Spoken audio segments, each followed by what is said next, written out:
அன்பு நேயர்களுக்கு இனிய வணக்கம். கும்பம் ராசிக்கார நேயர்களுக்கு நம்ம இன்னைக்கு வீடியோ பதிவுக்கு முழுமையாக போகிறதுக்கு முன்னாடி முருகரை மனதார வணங்கிட்டு வீடியோ பதிவுக்குள்ளே போகலாங்க. ஓ முருகா போற்றி, ஓ முருகா போற்றி, ஓ முருகா போற்றி, என்னை காக்கும் முருகனே போற்றி. நல்லதே நடக்கும், நல்லது மட்டும்தான் நடக்கும். நம்முடைய கும்பம் ராசிக்காரங்களை பொறுத்த வரைக்கும் பொதுவாகவே துருதுருன்னு இருப்பாங்க. அதே நேரத்தில் கோபக்காரங்களாகவும் இவங்க இருப்பாங்க.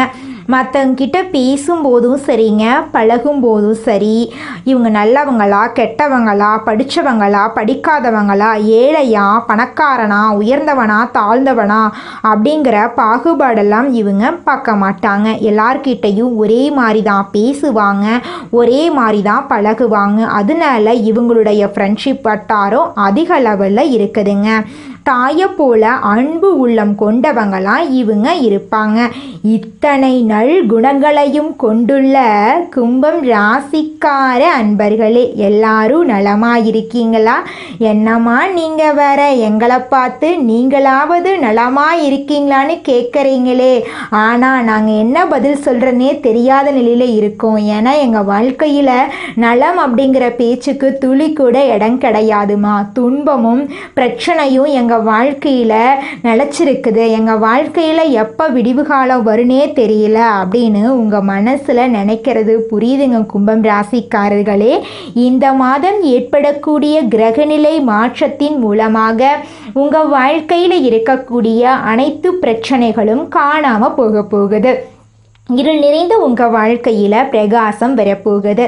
சந்தோஷம் நிலச்சிருக்க போகுது. உங்களுடைய ஆசைகள் கனவுகள் எல்லாமே நிறைவேறப் போகுது. உங்கள் வாழ்க்கையில் இது நாள் வரைக்கும் இருந்த அனைத்து தடைகளும் காணாமல் போகுதுங்க. முக்கியமாக சொல்லப்போனால் நம்மளோட கும்பம் ராசிக்காரர்களுக்கு இந்த மாதம் திருமணம் நடக்க போகுது. குழந்தை பாக்கியமெல்லாம் கிடைக்க போகுதுங்க. கும்பம் ராசிக்காரர்களே, இந்த மாதம் கிரகநிலை எப்படி இருக்குன்னு பார்க்கலாங்க. ராசியில் சனி பகவானும் ராகு பகவானும் இருக்காங்க. பஞ்சமஸ்தானத்தில் குரு பகவான் இருக்காரு. ரணருண ரோகஸ்தானத்தில் சுக்கிர பகவான் இருக்காரு. களத்திர ஸ்தானத்தில் சூரிய பகவான் இருக்காரு. புதன் பகவான் இருக்காரு. அவருடன் சேர்த்து கேது பகவானும் இருக்காங்க. அஷ்டமஸ்தானத்தில் செவ்வாய் பகவான் இருக்காரு. தொழில் ஸ்தானத்தில் சந்திர பகவான் இருக்காரு. இந்த மாதம் ஏற்படக்கூடிய கிரகநிலை மாற்றத்தின் மூலமாக இருள் நிறைந்த உங்கள் வாழ்க்கையில் பிரகாசம் வரப்போகுதுங்க. உங்கள் வாழ்க்கையில் இனி வரக்கூடிய காலங்களில் துன்பம் கண்ணீர் அப்படிங்கிற பேச்சுக்கெல்லாம் துளி கூட இடம் கிடையாதுங்க. உங்களுடைய எண்ணம் போல உங்கள் வாழ்க்கையில் நல்லதெல்லாம் அடுக்கடுக்காக நடக்க போகுதுங்க. உங்கள் வாழ்க்கையில் இது நாள் வரைக்கும் தடைபட்ட அனைத்து காரியங்களுமே இனி வரக்கூடிய காலங்களில் தங்கு தடையின்றி நடக்க போகுதுங்க. உங்களுடைய எண்ணம் போல உங்கள் வாழ்க்கையில் இந்த மாதம் நல்லது மட்டும்தாங்க நடக்கும். கெட்டதுங்கிற பேச்சுக்கு துளி கூட இடம் கிடையாதுங்க. பண்டைய கால புராணத்தின்படி தேவர்களுக்கும் அசுரர்களுக்கும் இடையே நடந்த சண்டையில் அசுரர்கள் வலிமை அதிகமாக இருந்துச்சுங்க. மகாவிஷ்ணுவோட ஆலோசனைப்படி தேவர்களும் அசுரர்களும் பாட்கடலை கடந்தாங்க. அப்போது அமிர்த கும்பம் கடல்ல இருந்து வெளிப்பட்டதுங்க. உயிருக்கு அழிவில்லாத சக்தியையும் இறப்பில்லாத வாழ்க்கையையும் தரக்கூடிய குடந்தாங்க அது எப்படியாவது அடைய தேவர்களும் அசுரர்களும் சண்டையிட்டாங்க. மகாவிஷ்ணு மோகினி அவதாரம் எடுத்து தேவர்களுக்கு அமிர்தத்தை கொடுக்க முடிவு செஞ்சாங்க. அசுரர்கள் அதை அபகரிக்க முயற்சித்தப்போ தேவர்கள் கும்பத்தை எடுத்து வானத்தில் பறக்க செஞ்சாங்க. கும்பத்திலிருந்து சிதறிய துளிகள் அரிதுவார், பிரகத், நாசிக் ஆகிய இடங்களில் விழுந்துச்சுங்க. அதனால தான் இந்த இடங்களில் கும்பமேளா நடைபெறுதுங்க. இந்த குடம் சக்தியையும் அறிவையும் ஆன்மீகத்தையும் தரக்கூடியதுங்க. மனித உருவம் உலக நலனுக்காக பிறந்தவன் என்பதை குறிக்குதுங்க. கும்பம் ராசி உலகத்துக்கு அறிவையும் நலனையும் பாசத்தையும் காட்டக்கூடிய ராசியாக இருக்குதுங்க. நம்மளுடைய கும்பம் ராசிக்கு சனீஸ்வர பகவான் தான் அதிபதிங்க. சனி பகவான் நீதிகாரகன். அவர் சூரிய பகவானுடைய புதல்வன். நவ கிரகங்களில் வலிமையான கிரகம் சனீஸ்வர பகவானுங்க. அவர் கர்ம பலன் தரக்கூடியவர். எதை விதிக்கிறோமோ அதை கொடுப்பாருங்க. தவறு செய்தால் தண்டனை கொடுப்பாரு. நல்லவனுக்கு வெற்றியை கொடுப்பாரு. கும்பம் ராசிக்காரங்க புதிய யோசனைகளை கொடுக்கக்கூடியவங்க. மற்றவங்க ஒரு மாதிரி யோசிச்சா இவங்க மாற்றி யோசிப்பாங்க. புது ஐடியாவை கண்டுபிடிப்பதில் இவங்க வல்லவர்களாக இருப்பாங்க. மனித நேயத்தோடு இருக்கக்கூடியவங்களாக இவங்க இருப்பாங்க. மனசு ரொம்ப பெருசு. பாசம், அன்பு, குடும்பம் என்று இருப்பாங்க. பாசத்துக்காக உயிரை கொடுக்கக்கூடியவங்களாக இவங்க இருப்பாங்க. உதவி செய்யணும்னு ஆசைப்படக்கூடியவங்களாக இருப்பாங்க. தைரியமும் சுய நம்பிக்கையும் அதிகமாக இருக்கக்கூடியவங்களாக இருக்காங்க. ஒரு முடிவு எடுத்துட்டா அதை யாராலையும் மாற்ற முடியாது. இவங்களுடைய அறிவாற்றல் அதிகங்க. புது விஷயத்தில் கற்றுக்கிறதுல இவங்களுக்கு ஆர்வம் அதிக லெவலில் இருக்குதுங்க. கும்பம் ராசிக்காரங்க சுதந்திரமாக இருக்கணும்னு ஆசைப்படுவாங்க. எந்த கட்டுப்பாடு போட்டாலும் இவங்களுக்கு பிடிக்கவே பிடிக்காதுங்க. இவங்க நினைக்கிற மாதிரி தான் எல்லாமே நடக்கணும் அப்படின்னு நினைக்கக்கூடியவங்களாம் இவங்க இருப்பாங்க. ரொம்பவே கற்பனையில் மூழ்கக்கூடியவங்க. நாளைக்கு என்ன செய்யணும் அப்படின்னு திட்டம் போடக்கூடியவங்க. பிடிவாத குணம் அதிகமாக இவங்க கிட்ட இருக்கு. தான் கருத்துக்கள் தான் சரி அப்படின்னு மற்றவங்க கிட்ட பேசிட்டு இருப்பாங்க. மற்றவங்களுடைய உணர்ச்சியை புரிஞ்சுக்க மாட்டாங்க. கும்பம் ராசிக்காரங்களுடைய பலம் அப்படின்னு எடுத்துக்கிட்டா புது புது சிந்தனை, பிறருக்கு உதவுற மனசு, தைரியம், அறிவு. இவங்களுடைய பலவீனம் என்ன அப்படின்னா பார்த்தீங்கன்னா சுதந்திரத்தை யாரும் கட்டுப்படுத்த முடியாதுன்னு நினைப்பாங்க. ரொம்பவே அட்வான்ஸாக யோசிப்பாங்க. பிடிவாதம், நம்ம சொல்கிறது தான் நடக்கணும், நம்ம சொல்கிறத தான் கேட்கணும்னு நினைப்பாங்க. மற்றவங்களுடைய ஃபீலிங்ஸை புரிஞ்சிக்கவே மாட்டாங்க. நம்மளோட கும்பம் ராசிக்காரங்க எந்த திசையில் தலை வைத்து படுக்கக்கூடாது. இந்த உலகத்தில் யாருங்க கோடீஸ்வரன்? கோடி கோடியா பணம் வச்சிருக்கிறவங்களா, பிடிச்ச உணவுகளை சாப்பிட்றவங்களா, பிடிச்ச உறவுகள் கிட்ட பேசுறவங்களா? இதுல யாருமே கோடீஸ்வரன் கிடையாதுங்க. யார் ஒருத்தவங்க நோய் நொடி இல்லாம, மனக்கவலை இல்லாம நிம்மதியா தூங்குறாங்களோ அவங்க தாங்க இந்த உலகத்திலேயே சிறந்த கோடீஸ்வரன். அப்பேற்பட்ட கோடீஸ்வரன் ஆகக்கூடிய யோகம் உங்களுக்கு இந்த மாதம் அமைஞ்சிருக்குதுங்க. உங்க வாழ்க்கையில இனி வரக்கூடிய காலங்கள்ல கவலை, கண்ணீர் அப்படிங்கிற பேச்சுக்கெல்லாம் துளி கூட இடம் கிடையாதுங்க. இது நாள் வரைக்கும் உங்களுடைய மனசில் இருந்த மனக்கவலைகள் எல்லாம் இனி வரக்கூடிய காலங்கள்ல காணாம போகுதுங்க. நீங்க சந்தோஷமான ஆரோக்கியமான வாழ்க்கைய இனி வரக்கூடிய காலங்கள்ல வாழ போறீங்க. உங்க வாழ்க்கையில சந்தோஷம் நிலைச்சிருக்க போகுதுங்க. மனிதனா பிறந்த ஒவ்வொருவருக்கும் ஆசை இருக்கதாங்க செய்யும். அந்த ஆசைகளை அடைய நம்ம நினைச்சா மட்டும் பத்தாதுங்க. முழு மனசோட நம்மளுடைய ஆசைகளை அடைவதற்கான வழியை ஒவ்வொரு நாளும் என்ன பண்ணணும்னு யோசிச்சு அதற்கான திட்டங்களை தீட்டி உழைச்சிக்கிட்டே இருக்கணுங்க. உழைச்சா நிச்சயமா நம்மளுடைய ஆசைகள் எல்லாமே நிறைவேறிடுங்க.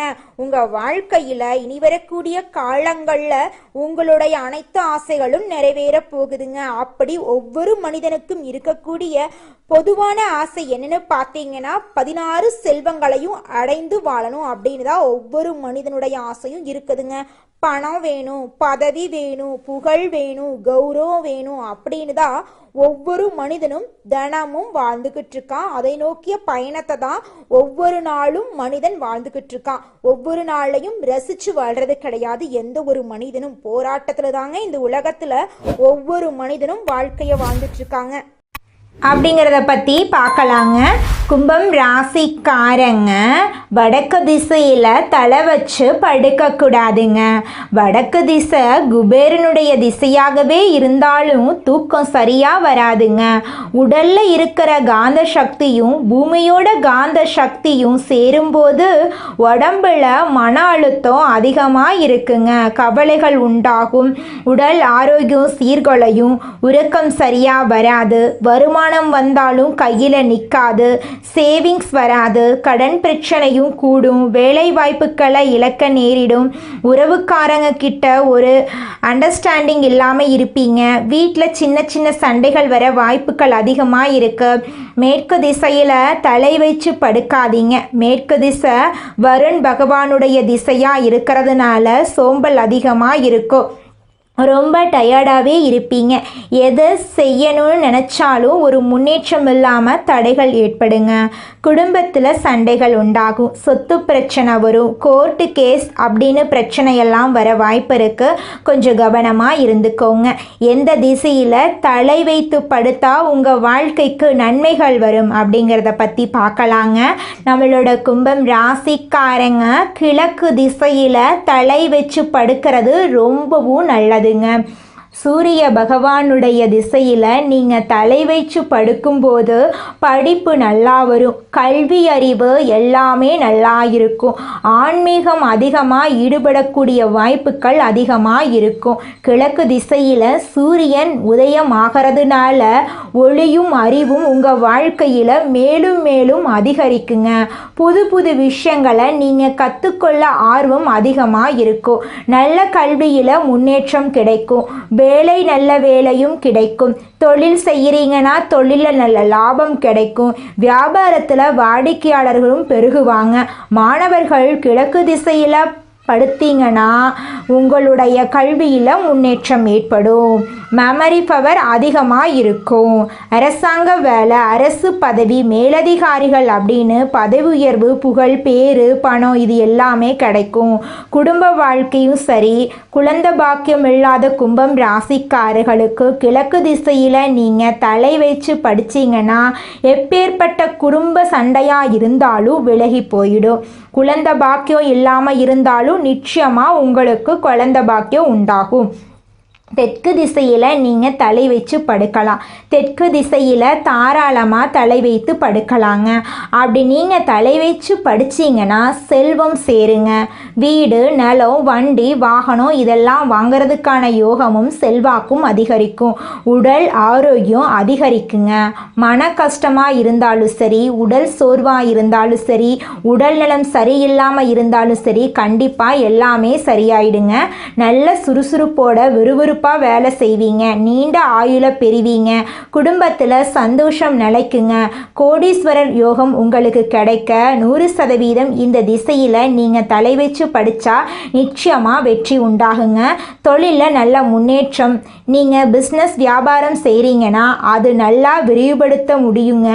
வேலை செய்கிற இடத்துல உங்களுக்கு மரியாதை கிடைக்கும், பேரு புகழ் கிடைக்கும். ஒரு பக்கம் பணவரவு அதிகமாக இருக்கும். குடும்பத்தில் கணவன் மனைவி சந்தோஷம், குடும்பத்தோட மகிழ்ச்சியாக சுற்றுலா எல்லாம் போயிட்டு வருவீங்க. நிச்சயமாக தெற்கு திசையும் கிழக்கு திசையும் உங்களுக்கு கோடீஸ்வரன் யோகத்தை தரக்கூடிய திசையாக இருக்குதுங்க. குலதெய்வம் எங்கேயோ இருக்குது, என்னமோ இருக்குது அப்படிலாம் நீங்கள் நினைக்க வேண்டாங்க. நீங்கள் எங்கிருந்தாலும் ஒரு தீபம் ஏற்றி வச்சு அந்த தீப ஒளியில் தெய்வங்கள் இருக்கிறாங்க அப்படின்னு நினச்சி வழிபாடு செய்யுங்க. குலதெய்வமே தெரியாவிட்டாலும் வீட்டில் தீபம் ஏற்றி வச்சு ஏதாவது ஒரு நல்ல நாளில் குலதெய்வத்தை நினச்சி வழிபாடு செய்யுங்க. குலதெய்வ வழிபாடு குலம் காக்குங்க, குலம் தலைக்கும். முதல்ல குலதெய்வம், அப்புறம் இஷ்டப்பட்ட தெய்வம், அப்புறம் உங்களுக்கு விருப்பப்பட்ட தெய்வங்க. எந்த கோயிலுக்கு போனாலும் என்ன பண்ணாலும் ஏற்றமில்லை அப்படின்னு நீங்க சொல்லுவீங்க. தினமும் எந்திரிச்ச உடனே சூரிய பகவானை நமஸ்காரம் பண்ணுங்க. அவங்களுடைய அனுகிரகம் இருந்தா போதும். மற்ற கிரகங்கள் எல்லாம் சாதகமா இல்லைனா கூட பரவாயில்ல, அந்த சூரியனுடைய பிரகாசம் உங்க வாழ்க்கையவே பிரகாசமா மாத்திருங்க. அந்த வெளிச்சம் உங்களை வந்து சேருங்க. உங்க வாழ்க்கையில் இருக்கக்கூடிய கண்ணீரெல்லாம் கரைஞ்சு போயிருங்க. நீங்கள் இந்த நிமிஷம் வரைக்கும் உங்களுக்காக வாழ்க்கையை வாழறதே கிடையாதுங்க. உங்களை சுற்றி இருக்கிறவங்களுக்கு பயந்து தாங்க வாழ்க்கையை வாழ்ந்துக்கிட்டு இருக்கீங்க. நாம் இந்த செயலை செஞ்சால் நம்மளை சுற்றி இருக்கிறவங்க நம்மளை பற்றி தப்பாக நினச்சிருவாங்களோ, இந்த சொன்னால் நம்மளை பற்றி அவங்க தப்பாக நினச்சிருவாங்களோ அப்படின்னு அடுத்தவங்களை கண்டு பயந்து பயந்து வாழ்க்கையில் எந்த ஒரு செயலையும் செய்யாமல் ஒரே இடத்துல நீங்கள் முன்னேறாமல் நின்றுக்கிட்டு இருக்கீங்க. இனி வரக்கூடிய காலங்களையாவது அதாவது யாரை கண்டும் அச்சப்படாமல் கடவுளை கண்டு மட்டும் பயந்தா மட்டும் போதுங்க. வேற யாரை கண்டும் நீங்கள் பயப்பட வேண்டாம். கடவுள் இந்த உலகத்தில் உங்களை எதுக்காகங்க படைச்சிருக்காரு? உங்களுக்காக நீங்கள் வாழணும் அப்படிங்கிறக்காக தான் படைச்சிருக்காரு. உறவுகளுக்காகவும் நண்பர்களுக்காகவும் உங்களுடைய வாழ்க்கையை நீங்கள் தியாகம் பண்ணுறது நியாயம் கிடையாதுங்க. உங்களுக்காக உங்கள் வாழ்க்கையை வாழ கற்றுக்கோங்க. வாழ்கிற வாழ்க்கை ஒரு முறை தாங்க. அந்த வாழ்க்கையை உங்களுக்காக வாழ கற்றுக்கோங்க. நீங்கள் என்னதான் உங்கள் வாழ்க்கையை தியாகம் செஞ்சாலும் உங்களை சுற்றி இருக்கக்கூடிய உறவுகளோ நண்பர்களோ நீங்கள் கஷ்டப்படக்கூடிய சூழ்நிலையில் வந்து உதவுவாங்க அப்படின்னு பார்த்தீங்கன்னா நிச்சயமாக கிடையாதுங்க. இந்த களி உலகத்தில் எல்லாருமே நம்மளை தேவைக்காக தாங்க பயன்படுத்துகிறாங்க. தேவைக்காக தான் நம்மளை பயன்படுத்துகிறாங்களா அப்படிங்கிறத நீங்கள் தெரியாத வரைக்கும் வாழ்க்கையில் முன்னேறாமல் அதே இடத்துல தாங்க இருக்க முடியும். ஆமாங்க, கூட பிறந்த உடன்பிறப்புகளாக இருக்கட்டும், நம்முடைய உறவினர்களாக இருக்கட்டும், நண்பர்களாக இருக்கட்டும், யாரா வேணாலும் இருக்கட்டும், எல்லாருமே நல்லவங்க அப்படின்னு சொல்ல முடியாது. 100ல் ஒரு 10% பேர் தாங்க இந்த உலகத்தில் நம்ம நல்லா இருக்கணும் அப்படின்னு நினைப்பாங்க. மீதம் இருக்கக்கூடியவங்க எல்லாருமே நம்மளை பற்றி துளி கூட கேர் பண்ணிக்கவே மாட்டாங்க. இந்த உலகத்தில் ஒரு சராசரி மனுஷனுடைய ஆசை என்னவாங்க இருக்கும்? எனக்குன்னு ஒரு வீடு வேணும், எனக்குன்னு ஒரு வாழ்க்கை துணை வேணும், எனக்குன்னு ஒரு நிரந்தரமான வேலை வேணும், நோய் நொடி இல்லாத வாழ்க்கை வேணும். இதுதாங்க ஒரு சராசரி மனிதனுடைய ஆசையாக இருந்திருக்கும். அந்த ஆசைகளை கூட நீங்கள் இது நாள் வரைக்கும் அடைய முடியாமல் ரொம்பவும் கஷ்டப்பட்டுட்டு இருந்தீங்க. ஆனால் இனி வரக்கூடிய காலங்களில் உங்களுடைய சராசரி ஆசையெல்லாம் போகுதுங்க. உங்களுடைய மனசில் இது நாள் வரைக்கும் பலவிதமான மனக்கவலை, உடல்நல பிரச்சனை, குடும்ப பிரச்சனை, பண பிரச்சனைன்னு நீங்கள் இது நாள் வரைக்கும் நிம்மதியாக தூங்க முடியாமல் ரொம்பவும் கஷ்டப்பட்டுட்டு இருந்தீங்க. ஆனால் இனி வரக்கூடிய காலங்களில் உங்களுடைய உடல்நல பிரச்சனை, மனப்பிரச்சனை, பணப்பிரச்சனை எல்லாமே காணல் நீராக மறைய போகுது. உங்களுடைய வாழ்க்கையே அழகாக மாறப்போகுதுங்க. கவலை இல்லாமல் நிம்மதியாக நீங்கள் தூங்க போகிறீங்க. நீங்கள் உங்கள் வாழ்க்கையில் இது நாள் வரைக்கும் முன்னேறாமல் இருக்க சில காரணங்கள் இருக்குதுங்க. காரணங்கள் என்னென்னு பார்த்தீங்கன்னா, நீங்கள் ஒருத்தங்கிட்ட பேசும்போதும் சரிங்க, ஒருத்தங்கிட்ட பழகும் போதும் சரி, அவங்க நல்லவங்களா கெட்டவங்களா, நீங்கள் நல்லா இருக்கணும்னு அவங்க நினைக்கிறாங்களா அப்படிங்கிற இடம் பொருள் ஏவல் அறியாமல் நீங்கள் எல்லார்கிட்டையும் யதார்த்தமாக இருக்கீங்க. நீங்கள் எல்லார்கிட்டையும் யதார்த்தமாக இருக்கிறது தப்பு கிடையாதுங்க. நல்லவங்க யார் கெட்டவங்க யாருன்னு அறிஞ்சு செயல்படுறது உங்களுக்கு ரொம்பவும் நல்லதுங்க. உங்களுடைய குடும்ப ரகசியங்களையும் தொழில் ரகசியங்களையும் மற்றவங்க கிட்ட பகிர்றதுக்கு முன்னாடி 1க்கு 2 முறை ஆலோசனை பண்ணுறது உங்களுக்கு ரொம்பவும் நல்லதுங்க. ஏன்னா இந்த உலகத்தில் 100ல் 90% பேர் நீங்கள் நல்லா இருக்கக்கூடாது அப்படின்னு தாங்க நினைப்பாங்க. அந்த 10% பேர் தான் நீங்கள் வாழ்க்கையில் முன்னேறணும் அப்படின்னு நினைப்பாங்க. அந்த 10% பேரை நீங்கள் கண்டுபிடிச்சு அவங்க கிட்ட உங்கள் வாழ்க்கையோட ரகசியங்களை சொன்னீங்கன்னா கூட உங்கள் வாழ்க்கையில் எந்த பிரச்சனையும் வராதுங்க.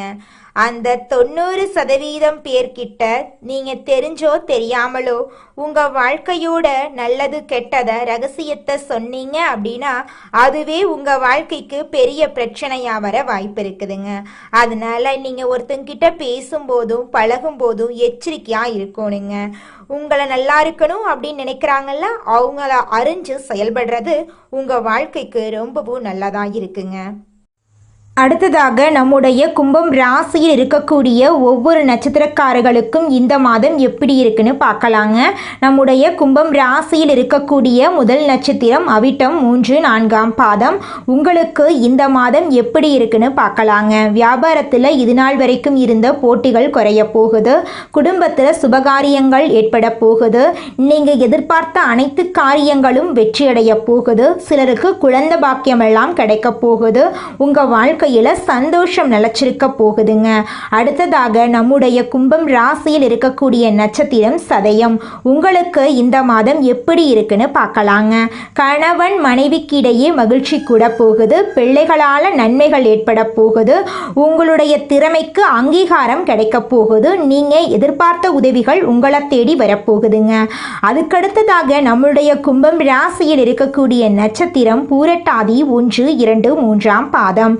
உங்களுக்கு இந்த மாதம் எப்படி இருக்குன்னு பார்க்கலாங்க. போட்டிகள் நீங்க போகுது, எதிர்பார்த்த வெற்றி கிடைக்க போகுது, மனசுல தன்னம்பிக்கை உண்டாக போகுது, எல்லா கஷ்டங்களும் நீங்க போகுது, எதிர்பார்த்த காரியங்கள் உங்களுக்கு சாதகமா முடிய போகுதுங்க. உங்க வாழ்க்கையில இந்த மாதம் நல்லது மட்டும்தாங்க நடக்கும். நன்றி, வணக்கம்.